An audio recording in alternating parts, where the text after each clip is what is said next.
이제 마태복음 이제 6장에서는 지금까지 5장에서는 주로 그 내용을 했죠. 그 구약에는 이렇게 돼 있지만 난 너에게 이렇게 얘기하노니라고 해서 하나님 말씀의 어떤 본질을 이제 예수님께서 말씀하셨다면, 이제 6장에서는 이제 구체적인 신앙생활, 우리의 경건 생활의 여러 측면에 관해서 예수님이 이제 가르치고 계시는 것입니다. 당시 유대인들에게는 종교적 경건 생활 중에 3대 경건 행위가 있었는데, 그것이 오늘 본문부터 시작해서 6장 18절까지 나오는 구제, 기도, 금식이었습니다. 오늘 이 세 가지 경건 생활, 신앙 생활 중 구제에 관하여 이제 말씀을 선포하겠습니다.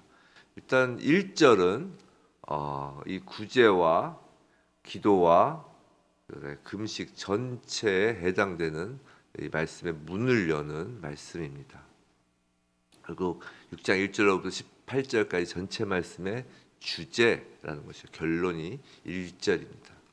2절부터 한번 보겠습니다. 2절부터 4절까지 한번 오늘 구제에 대해서 한번 보겠습니다. 자, 종교적 경건 생활이라고 하는데 그 세 가지 중에 구제가 포함되는 것이 좀 의아할 수 있습니다. 기도, 금식은 우리가 당연히 신앙생활로 여겨지는 것이지만 구제, 자선이란 것은 반드시 믿는 사람들만 하는 것이 아니기 때문에 이것을 신앙생활, 경건생활에 포함하는 것이 좀 이상하실 수 있습니다. 유대인들에게 구제라는 것은 모든 종교적 의무 중에서도 매우 신성한 것이었습니다. 그래서 오늘 본문의 세 가지 구제, 기도, 금식 중에서도 구제가 가장 먼저 나오는 것입니다.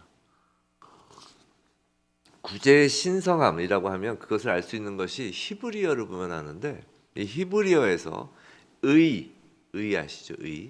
의라는 단어와 자선 구제라는 말의 그 단어가 히브리어로 체다카라는 같은 단어를 사용하고 있습니다. 즉 이 의라는 히브리어 낱말이 구제와 일맥상통한다는 것입니다. 그래서 예수님께서 누가복음 11장 41절에서 이런 말씀을 하십니다. 그러나 그 안에 있는 것으로 구제하라, 그리하면 모든 것이 너희에게 깨끗하리라 라는 말씀을 하세요. 이게 정결과 관련해서 바리새인들과 논쟁할 때 하신 말씀인데, 이 말씀에서 예수님도 정결 예식 대신 구제를 행할 것을 명하셨습니다. 근데 그렇게 중요한 구제를 이제 어떻게 이제 하지 말라고 지금 하시냐면, 본문에서 예수님은 외식하는 자가 사람에게서 영광을 받으려고 회당과 거리에 사는 것 같이 너희 앞에 나팔을 불지 말라고 하십니다. 사실 6장 1절부터 16절까지는 구제, 기도, 금식 그 자체가 주제가 아니라 아까 1절이라고 했죠. 그 외식하지 말라라는 것이 결국 주제입니다. 이 핵심 단어가 외식하는 자들과 같이 하지 말라는 것이죠. 근데 성경을 잘 보면, 오늘 본문 말씀은 아니지만 그 16절까지를 쭉 이렇게 보면 그 구제에 관해서는 이 기도, 금식과는 좀 다른 표현을 쓰고 있습니다. 마태복음 6장 2절과 5절과 16절, 2절은 구제고 5절은 기도고 16절은 금식에 대한 것인데, 그것을 좀 비교해 보면 알 수 있습니다. 2절에서는 외식하는 자가 사람에게서 영광을 받으려고 라는 말이 붙어 있어요. 5절에서는 외식하는 자와 같이 하지 말라, 그 다음에 16절에서도 외식하는 자들과 슬픈 기색을 보이지 말라라고 하는데, 2절에서는 외식하는 자가 사람에게서 영광을 받으려고 하는 것이니 너희는 나팔을 불지 말라라고 하고 있어요. 이게 무슨 말씀이냐면, 5절 기도와 16절 금식에서 외식하는 자들의 그 외식하는 동기는 보면 5절에서 보이려고라고 있죠. 5절 사람에게 보이려고, 또 16절에서도 사람에게 보이려고 라는 말씀이 있는데 2절에서는 그런 말씀이 없어요. 즉 기도와 금식은 외식하는 자들의 외식하는 동기가 보이려는 것인데, 구제를 외식으로 하는 동기는 보이려는 것이 아니라, 다시 2절을 보시면 영광을 받으려고 라고 하신다는 거예요. 이 차이가 좀 중요합니다. 이 기도와 금식의 경건 생활은 이 외식으로 하는 것은 그것을 외식으로 하는 것은 사람들이 자신이 얼마나 경건한지를 알기를 바라는 마음, 즉 보이려고, 즉 자랑하고 싶은 마음, 뭐 쉽게 얘기해서 잘난 척하고 싶은 마음인데 구제에 외식하는 그 동기는 그와 달리 사람들에게 영광을 받으려는 마음이라는 거예요. 조금 다르죠. 근데 많이 달라요. 자, 사람들로부터 영광을 받으실 존재는 오직 한 분 하나님 이외에는 없습니다. 지금 외식하는 자의 헬라어 원어의 뜻은 연극 배우라는 뜻인데 지금 기도와 금식이란 제목으로 이제 연극을 올렸다면 그 연극 배우는 자기 자랑하려는 그 본심을 숨기고 경건한 모습의 기도와 금식을 연기하지만 이 구자란 제목의 그 제목으로 올린 연극에서 배우는 하나님 자리라는 본심을 숨기고 구제 자선을 연기하는 것입니다. 본문에서 몇 글자 다른 것을 가지고 너무 확대 해석하고 있다라고 생각하실 수도 있는데 절대 그렇지 않습니다. 왜냐하면 구제에는 바로 돈이라는 것이 개입되어 있기 때문입니다. 이 돈이 무엇인가요? 마태복음 6장 24절 유명한 말씀이죠. 한 사람이 두 주인을 섬기지 못할 것이니 혹 이를 미워하고 저를 사랑하거나 혹 이를 중히 여기고 저를 경히 여김이라. 너희가 하나님과 재물을 겸하여 섬기지 못하느니라 라고 예수님이 말씀하셨어요. 예수님께서 재물, 돈에 대해서 하신 말씀인데 사람이 돈을 하나님처럼 섬길 수 있다는 것입니다. 구제는 다른 경건 생활과는 달리 돈이라는 수단이 사용되고 돈을 매개로 단순히 사람들로부터 칭찬을 듣는 정도가 아니라 사람들로부터 자신을 하나님처럼 섬기게끔 할 수 있다는 것입니다. 돈을 흔들고 돈을 앞세우며 다른 사람들로 하여금 자신에게 고개를 숙이도록 하여 하나님의 자리에 자기가 앉을 수 있다는 거예요. 두려운 일입니다. 우리 기도 금식은 그런 게 아니잖아요, 그죠? 그냥 내가 이렇게 경건한 사람이에요라고 그냥 보이는 거 정도인데 구제는 그렇지 않다는 거예요. 이제 구제하는 게 이제 겁날 수가 있는 것입니다. 근데 구제는 해야 합니다. 그것이 첫 번째로 중요하다고 하는 경건 생활이기 때문입니다. 그래서 예수님은 그래서 구제의 방법에 대해 구체적으로 말씀하십니다. 먼저 하지 말아야 할 방법입니다. 회당과 거리에서 하는 것 같이 너희 앞에서 나팔을 불지 말라고 하십니다. 이건 당시 실제적으로 일어나는 일입니다. 당시에 구제 행위를 할 때는 회당이나 거리에서 막 소문나게 하고 또 금액까지 막 공표하고 그 앞에서 막 사람들이 나팔을 불면서 그걸 이제 칭송하고 그래서 나팔도 실제로 불었다고 합니다. 근데 그런 것을 하지 말라는 것입니다. 반대로 이제 긍정적인 방법을 말씀하시죠. 오른손이 하는 것을 왼손이 모르게 하라고 하십니다. 물론 이 의미는 은밀한 구제를 강조하는 것입니다. 왜냐하면 하나님은 은밀한 중에 보시기 때문이죠. 하나님 우리를 바라보실 때 은밀하게 우리의 마음을 통해서 바라보시잖아요. 그게 이제 4절 말씀이 그런 내용이죠. 은밀히 보시는 하나님. 그러니까 너희도 구제를 은밀히 하라는 거예요. 근데 원문을 문자 그대로 직역하면 이 원어에서는 손이라는 단어가 없습니다. 그러니까 오른손 왼손이 아니라 오른쪽 왼쪽이라고만 합니다. 즉 손이 중요한 것이 아니라 오른쪽 왼쪽이라고 예수님이 말씀하신 데는 은밀하다는 의미를 더해서 영적 의미가 있다는 것입니다. 며칠 전 새벽에 간음하지 말라를 설교하면서 오른눈 오른손 말씀드린 적이 있는데 오른눈을 뽑아버리고 오른손을 찍고 말씀드린 적이 있죠.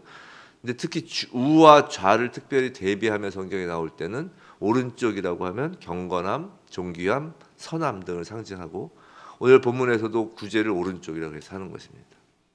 선한 일이니까. 반면 왼쪽이라고 하면 성경에서는 부정적인 의미로 쓰인다고 보시면 됩니다.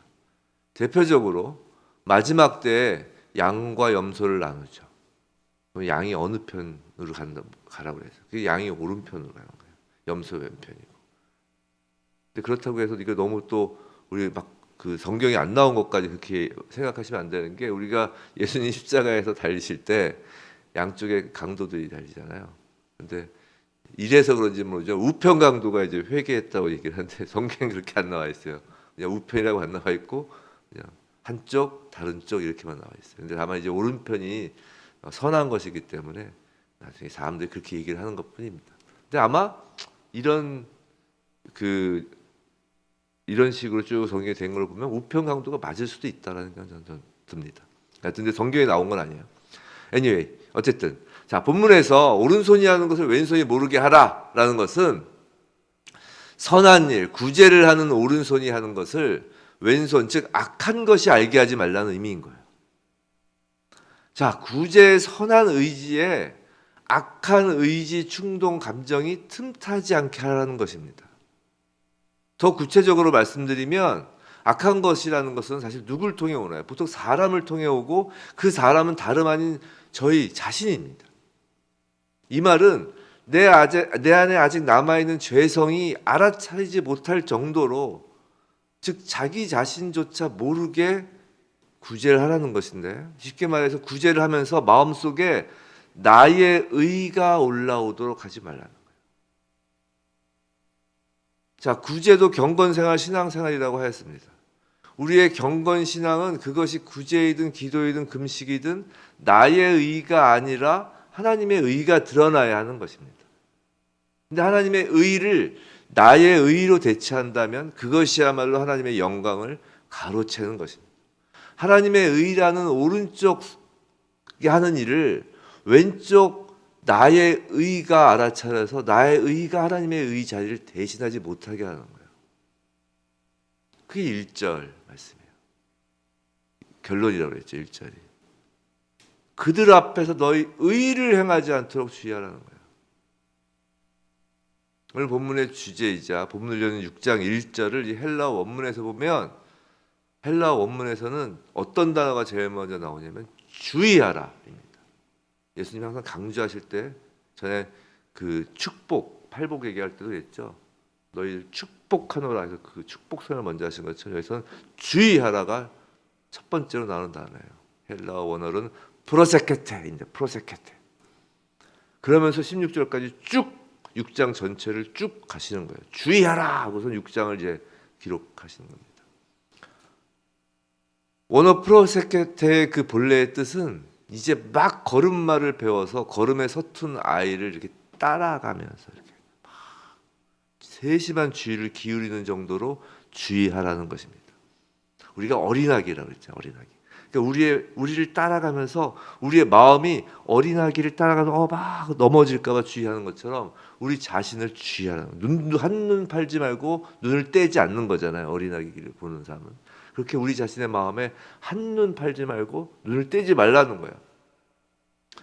이 말은 뭐냐면 외식인지 아닌지, 나의 의인지 하나님의 의인지 그것을 늘 구별하는 것이 어렵다는 것입니다.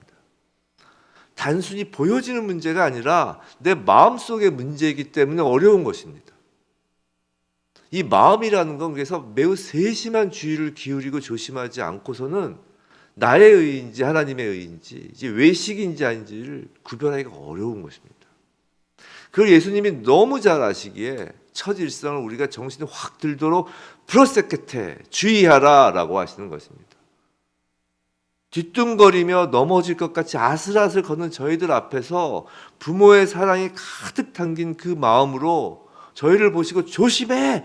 라고 지금 외치시는 겁니다. 성도 여러분, 구제는 신앙생활에서 중요합니다. 그리스도인의 구제는 하나님의 영광이 되기 때문에 중요한 것입니다. 근데 구제를 하는 것이 하나님의 영광을 가로채 자신의 영광이 된다면 영화로운 하늘의 상급을 헛된 세상의 칭찬으로 바꾸는 것입니다. 자칫하다간 좋은 일을 하려다가 실족할 수 있는 것입니다. 세상에서 저를 너무 막 띄워주는 거에 대해서 조심해야 됩니다. 실족하게 됩니다. 부디 우리 모두 예수님의 이 주의하라는 경고를 우리의 경건한 삶 속에서 늘 듣고 조심하여 우리의 구제가 오직 하나님께 영광이 되기를 주님의 이름으로 축원합니다. 오늘 저희들의 삶이 정말 오른쪽이 하는 것을 왼쪽이 모르게, 나의 의가 감춰지게, 하나님의 의만 드러나도록 은밀하게 행하여지고 은밀하게 보시는 하나님이 우리에게 주시는 것을 받는 그 축복을 받는 저와 여러분이길 주님의 이름으로 축원합니다.